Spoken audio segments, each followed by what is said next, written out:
Hello everybody and welcome back to the Fortress of Solitude. Today we're going to be checking out Star Wars The Battle of Jakku, Insurgency Rising Issue 4 by Alex Segura, Jethro Morales, Luke Ross and Rachel Rosenberg. The final chapter of the Battle of Jakku's opening arc is here, and the action ramps up almost immediately as everything seems to be going down on Moff Adelhard's Star Destroyer, where Preeti, the B-Wing pilot who survived the rebel convoy from the first issue, is freed by Lieutenant Alatia, told to go and free her friends. We haven't gotten much from this lieutenant, but bar the fact that she is in bed with the rebels, she knows some of the people on the Pathfinder team and is actively helping them, and we have seen that she is very much not in league with what Adelhard wants to do. She's an Imperial, but she doesn't like what he is up to. She seems very against what he is doing, and we've seen glimpses of that in the past couple of issues. But I do wish there was a bit more of a through line here with her character, where the turn kind of just seems to come out of nowhere, like it's not really hinted at before it happened in the last issue.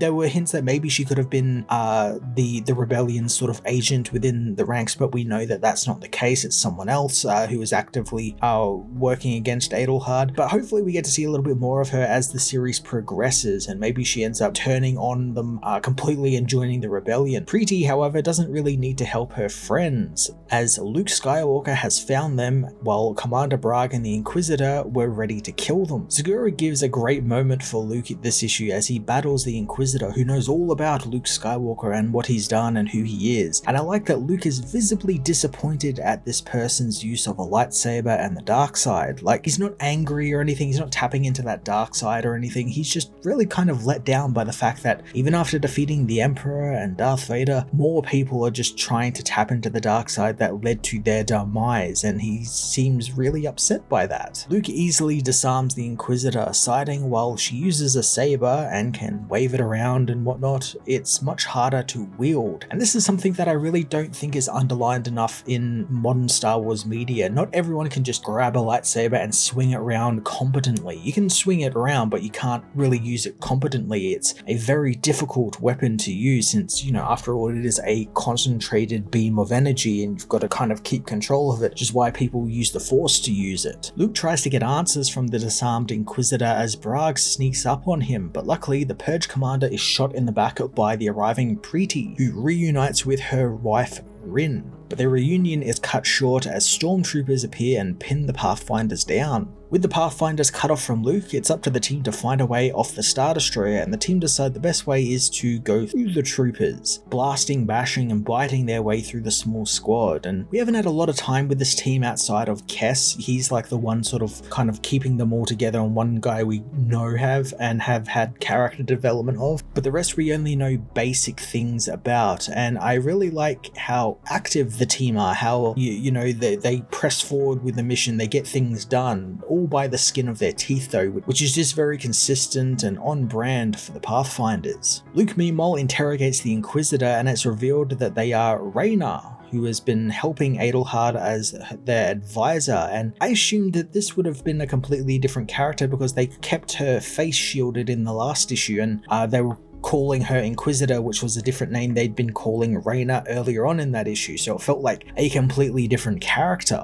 especially considering when we first met with Reyna, it was kind of implied that she would just be a advisor to Adelhard, kind of manipulating him from the side, whispering in his ear and kind of shepherding him in the way the Acolytes of the Beyond want to. But I kind of like the idea that it's Reyna, as well as it being an interesting swerve for her character, which would have just been the stock standard sort of political advisor. I like that it also doesn't needlessly add another character into the mix that would no doubt get lost in the shaping and shifting sands of this event. I like that we've kind of locked in all our characters for this event more or less, and it's a very manageable amount. Luke has heard of Reyna as the woman tells him that his arrival is too late to stop what is coming and the rebuilding of the Empire will continue. Luke's story takes a brief pause as we drop in on the Lady Luck, Lando Calrissian's ship, where Lando is contacted by Leia and told of the situation with Moff Adelhard in the Anoat system.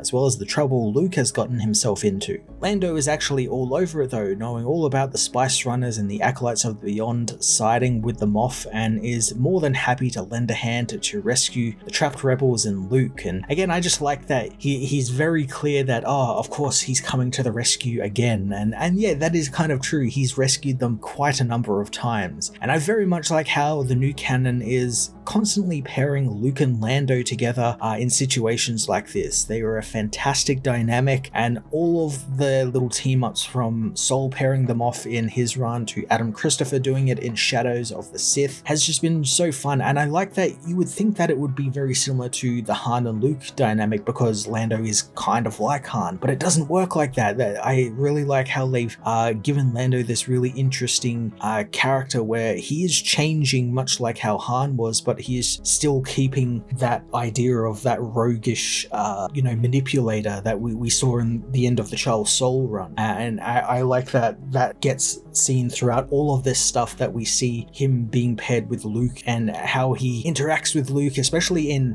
Shadow of the Sith, which is a book, if you haven't read it, I thoroughly suggest you do. It's fantastic. His and Luke's interactions in that book are really great, and it's almost kind of like, younger brother, older brother sort of situation. Luke meanwhile hands off Reyna and Bragg to the rebels, telling them to take them and to get to safety since he has a job to do. Luke kind of pulls rank here a little bit, and I like that he doesn't take no for an answer, almost demanding that the rebels get off the ship quick. Reyna reveals that Adelhard is waiting for Luke since she knew this moment would come and told the Moff. Luke goes and finds Adelhard as the rebels get pinned by troopers, and this is where things begin to kind of not really make sense to me, since Luke gave the rebels Reyna and Bragg to take with them as prisoners, but they now for some reason don't have them. And the only bit we get is mentioning one of them must have sounded the alarm, and it just seems really strange since, not even a page before they were being told to take them and go, and now they're just gone. It's almost like the book is missing a page where they somehow manage to escape and get away, and the rebels are just forced to continue on without having their prisoners. It's very strange, and it just felt like it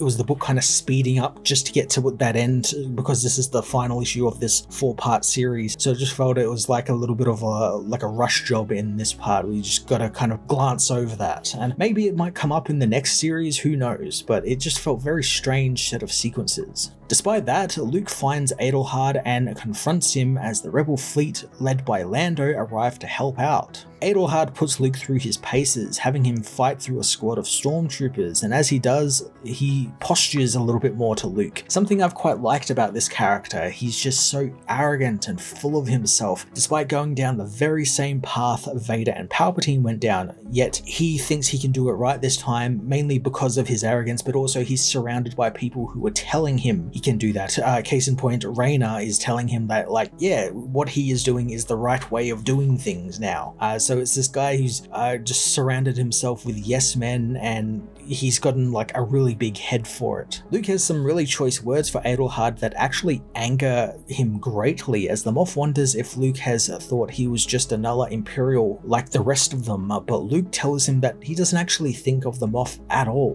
which is just stone cold and a great way to shut down a narcissist like Adelhard. It just makes him so angry that he just lashes out. The ship is rocked by the rebels firing on it, and Luke is thrown off balance, dropping his saber in the process, which allows the enraged Adelhard to attack the now disarmed Jedi. Segura uses Luke's abilities in a real creative way here, since Luke decides to take the beating from Adelhard, and while he does, he doesn't just grab the lightsaber with the Force and pull it into his hand to defend himself. He uses the Force to turn on the saber and manipulate the saber into cutting apart the gangway Adelhard is on, causing him to fall into the abyss below. Outside the ship, Lando leads the rebellion's attack against the destroyer as the Pathfinders commandeer a ship in the docking bay. Rin wants the team to wait, since she refuses to leave Luke behind, and luckily the Jedi fights his way to the docking bay and the team escape the exploding Star Destroyer. Rin has really been a really interesting character in this series, since she's had an interaction conversation with Luke, and they both kind of gave each other some really great sage advice about, always fighting the good fight and whatnot. And I like throughout this issue, she was the one who didn't want to leave Luke behind. She wanted to wait for him and make sure he was safe. And that's exactly what she's done here, where she makes the team wait until he is there. And she had faith in Luke, and Luke showed her that her faith was not misplaced. Despite escaping the destroyer, Luke knows that the fight is not over though. As well, they've slowed Adelhard's expansion. He saw what the man strives to be, and them winning the battle doesn't guarantee they will win the war, especially the war Adelhard is going to unleash on them as an act of vengeance against what happened there today. This is a really great cap off for the first act of this Battle of Jakku storyline. We have positioned our villain in a neat situation where he's beaten, but it's done in a way that we know he's going to come back stronger than before. Our heroes are pretty scattered, Leia's dealing with stuff on Chandrila, Luke's out here with these new rebels dealing with this stuff, Han's off somewhere else. We saw him only in issue 1, and I'm sure he's coming back in one of the next 2 installments of this event. And we know there's going to be much more for these heroes to actually fight, thanks to Republic in the Siege hinting that there's going to be even more threats joining this big battle. Insurgency Rising issue 4 rounded out our first arc of the Battle of Jakku series, delivering a lot of action and incorporating Luke and more prominent rebels together with some new and interesting characters in some really cool ways. There was one weird story beat that I thought threw off how the story was progressing for me, and I didn't really like it since it didn't really make much sense in how things flowed. But where Alex Segura and his team left off Adelhard and the rebellion is so interesting, and I can't wait to see what moves he makes next. I'm going to give this issue an 8 out of 10.